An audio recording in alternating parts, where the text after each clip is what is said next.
Good morning, second year students. As I said, I'm going to do a second year course with you all. I'm Deepa Chaturvedi and the head of the Department of English. I welcome you again to now a poem by William Wordsworth. I told you about William Wordsworth that he wrote the lyrical ballads with his friend Coleridge, and he sounded a death knell for the Augustan style of writing poetry. उन्होंने पूरी तरह से reject कर दिया था Augustan style of poetry writing को. Wordsworth के बारे में जितना कहा जाए कम है बेटा. He was one of the greatest poets of English literature end of course of the romantic poetry. Okay, he was as if the foundation layer of the romantic poetry. and उनके बारे में दो तीन चीज़ें आप बिल्कुल याद रख लें कि उन्होंने बहुत लिखा. he was the poet laureate of England. उन्होंने he was, for him nature was everything. Nature was friend, philosopher and guide to him. Nature was virtually everything that one could conceive. He saw in nature his God, his beloved, his child, everything that is important as a human being, as you know, in your relationship with others. It was nature to him.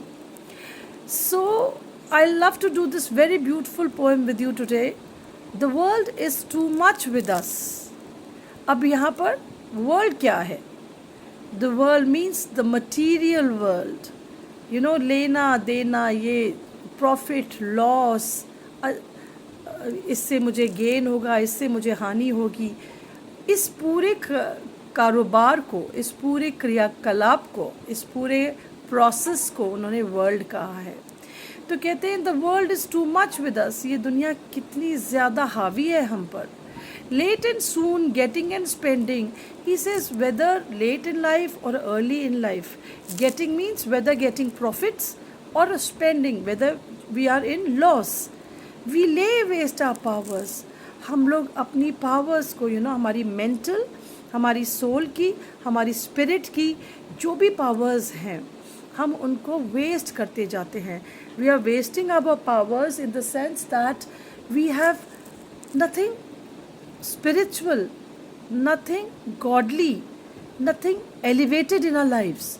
All we are concerned is with कि ये कर लो तो इसमें profit हो जाएगा, ये कर लो तो इसमें लॉस हो जाएगा, हमें ये करना चाहिए, हमें वो नहीं करना चाहिए. पूरे time we are always thinking of this.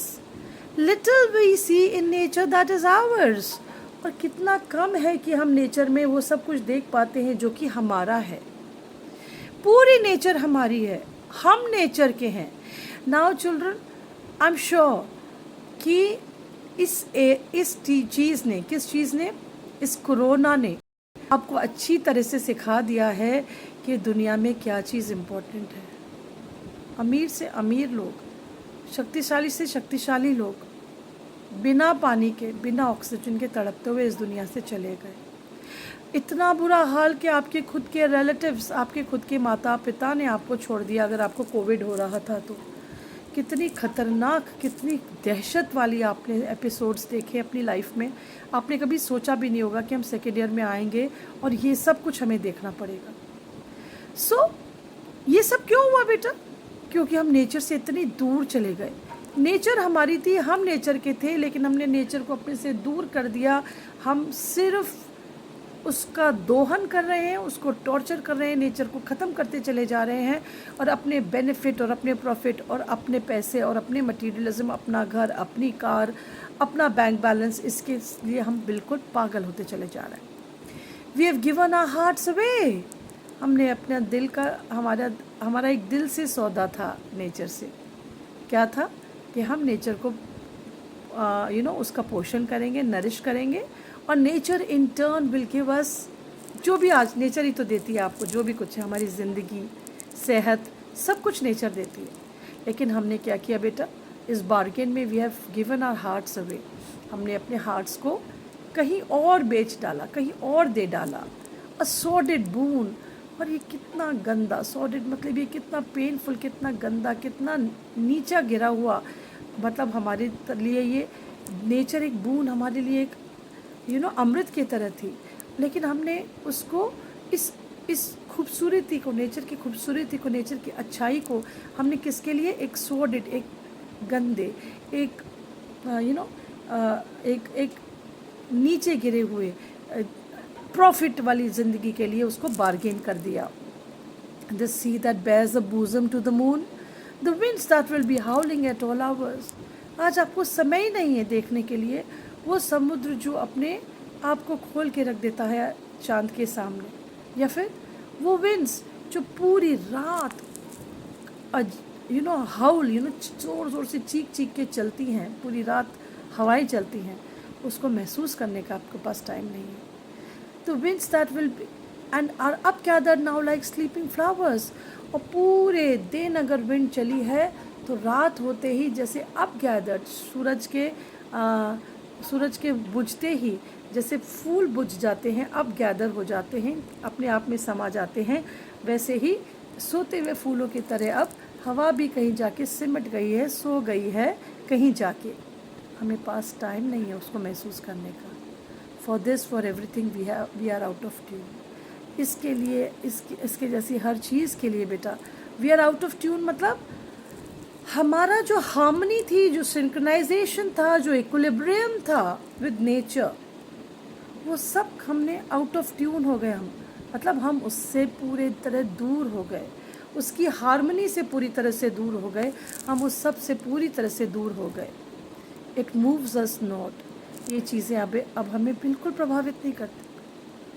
मतलब जिस वर्ड्सवर्थ को अपनी पूरी ज़िंदगी, अपनी सारी खूबसूरती, अपनी सारी खुशी इन चीज़ों में मिली, उन चीज़ों के लिए आपके पास समय ही नहीं है। क्यों? क्योंकि आप छोटे छोटे पैसे, रुपये, लेन देन, प्रॉफिट लॉस, लाभ हानि, इन सब में लगे हुए हैं। It moves us not. Great God, I'd rather be a pagan suckled in a creed outworn। कितनी अमेजिंग बात है बेटा कि वर्ड्सवर्थ एक ईसाई थे, और वो लोग जो कि मूर्ति पूजा करते हैं या नेचर का वर्शिप करते हैं, जैसे आप और हम हिंदूज़, वो उनके लिए पेगन्स कहलाते हैं। ओके, पेगन्स या हीदन्स। पेगन और हीदन वो लोग होते हैं जो ईसाई धर्म का पालन नहीं करते और जो अपने भगवानों को किसके रूप में देखते हैं?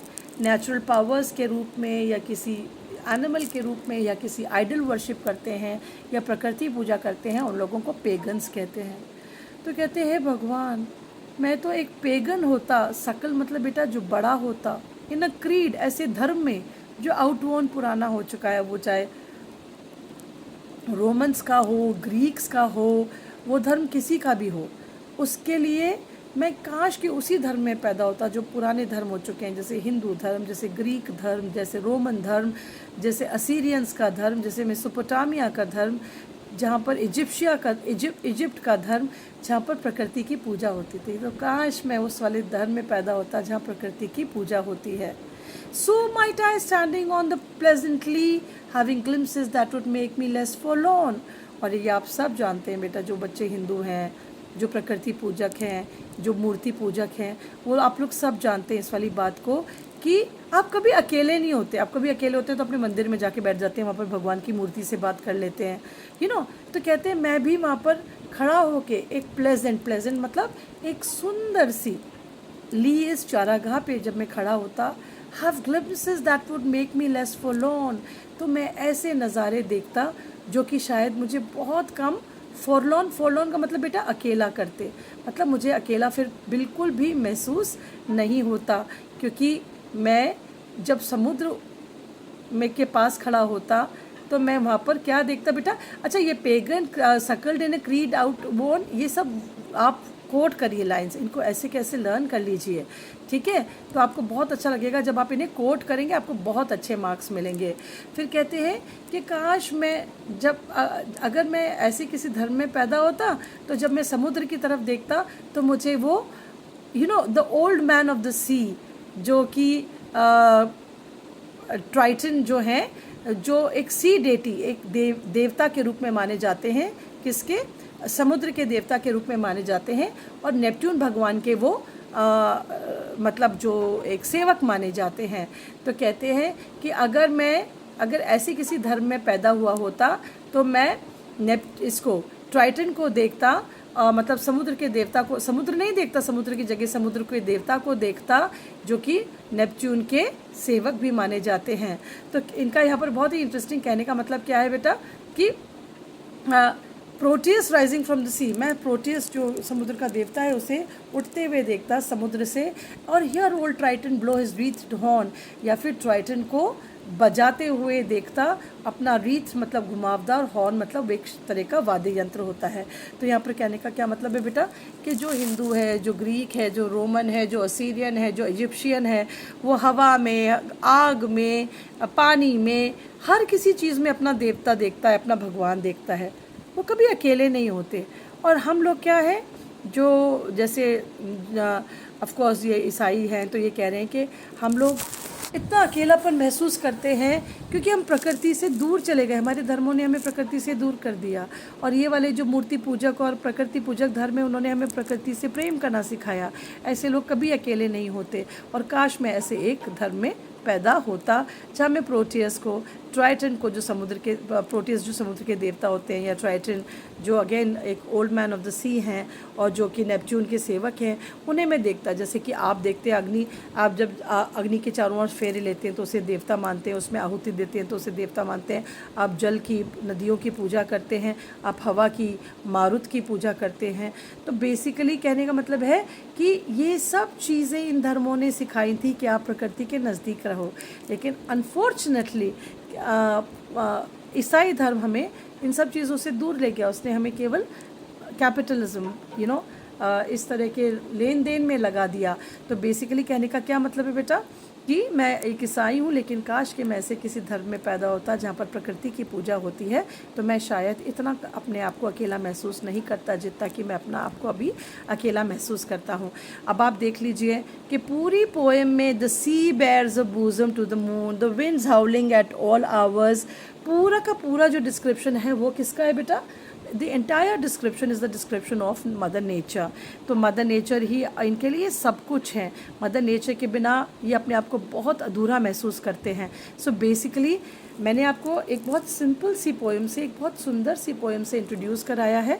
अच्छा बेटा, जब आप आंसर्स लिखेंगे तो बहुत सारी चीज़ें आप लिखेंगे। देखिए, when you start writing an answer, तो आप हमेशा बताते हैं कि ये एक पेट्रार्कन सोनेट है। ये मैं आपको बताऊंगी कि पेट्रार्क के द्वारा लिखे हुए सोनेट्स, 14 लाइन की कविता को पेट्रार्कन सोनेट्स कहते थे।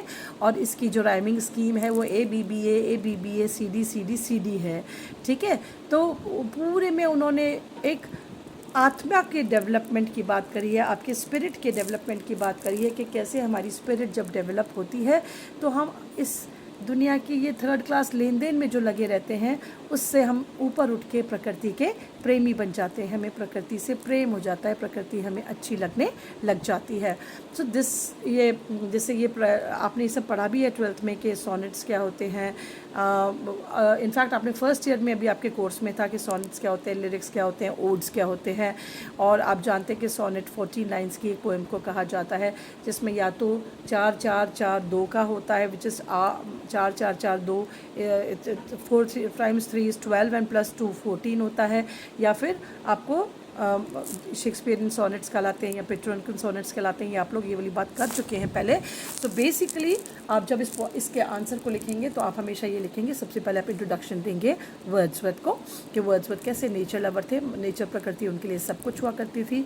वो नेचर से दूर जाने से बहुत डरते थे और वो ये कहते थे कि, और आज देखिए कितना सच हो रहा है कि हम नेचर से जितना दूर है, हमने पेड़ काट डाले, जानवरों को हमने इस कदर खाया है, इतना खाया है। चाइना में आप देखिए कीड़े मकोड़े हर चीज़ खा लिया जाता है, जिसका नतीजा आज कोविड है। तो बेसिकली आप ये देखिए कि इतने सालों पहले जब उन्होंने ये प्रकृति प्रेम से भरी कोई पोएम लिखी थी तो it was so relevant, it was so important, it was such a beautiful poem. तो जब आप इसका आंसर लिखेंगे तो आप वर्ड्सवर्थ को इंट्रोड्यूस करेंगे, उसके बाद आप उसकी समरी लिखेंगे।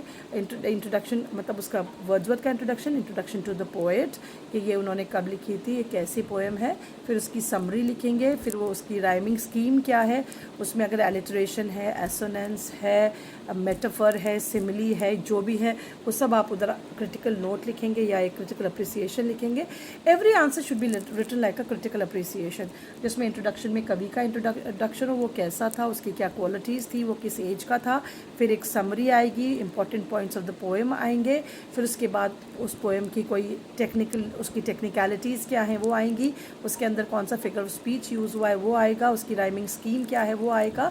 सो all these things are very important. मैंने आपको स्टार्ट किया है एक वेरी स्मॉल पोएम से, वेरी सिंपल पोएम से।